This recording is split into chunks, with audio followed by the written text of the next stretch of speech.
My name is Judith Nix. I'm 36 years old. I grew up in California and on and off from Oregon and Minnesota and landed here.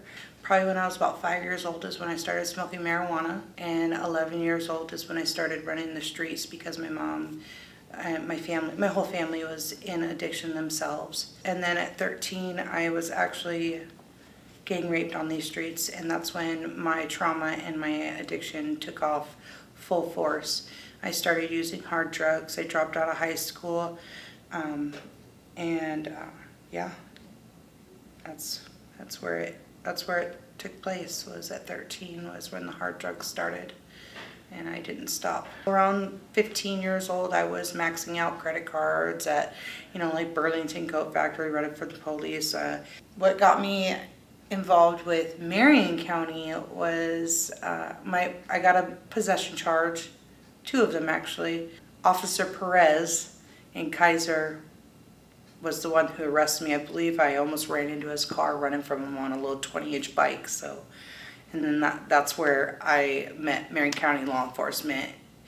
And then when I first got introduced to the LEAD program, I was probably out in Wallace Marine Park, where I don't know if you know who Josh Layer is, but he's the one that would bring me clothes, food, whatever out there and keep me fed. And I kept hearing about this LEAD program, and all my acquaintances were telling me that that's a snitch program, don't do nothing with that, right? And of course I believed it because I'm in full-blown addiction, right?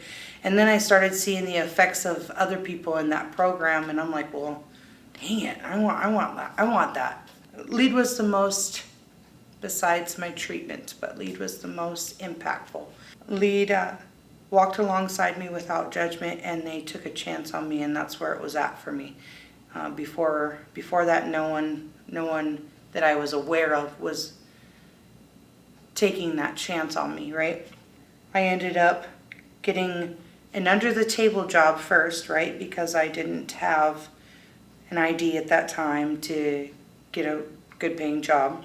After that, I ended up working at the Holiday Inn as a housekeeper. While I was working at Holiday Inn, LEAD helped me get my kids back. I got the word that something had happened with my children's father. I won't go into detail, but it gave me the opportunity to be able to fight for my children, which I thought I would never have. I haven't had my kids in 10 years. I ended up with sole custody, and that was because I had Renee by my side at those court dates, vouching for me, making sure that they knew what I was telling them was the truth, right? Because that's something that we have to rebuild with people in society, is our truths. My dream has always been to help people, even before I decided to get sober. That's my main focus, to help people that were in need like me. Yeah, I plan to continue furthering my education and furthering my career, whether it stay a mentor, but just excelling at that. First, want to thank Josh for picking me up and getting me into quarantine and taking me to treatment, and then Renee. I have always loved her attitude.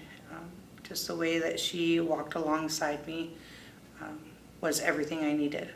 She didn't judge me. She didn't belittle me. She didn't talk down to me. She didn't think that I was dirty or wrong.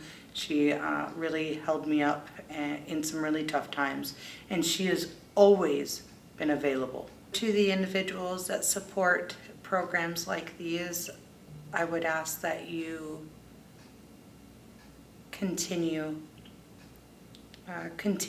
taking the chance on individuals like me. Even if it's just one soul at a time, you're doing very big movements within this community.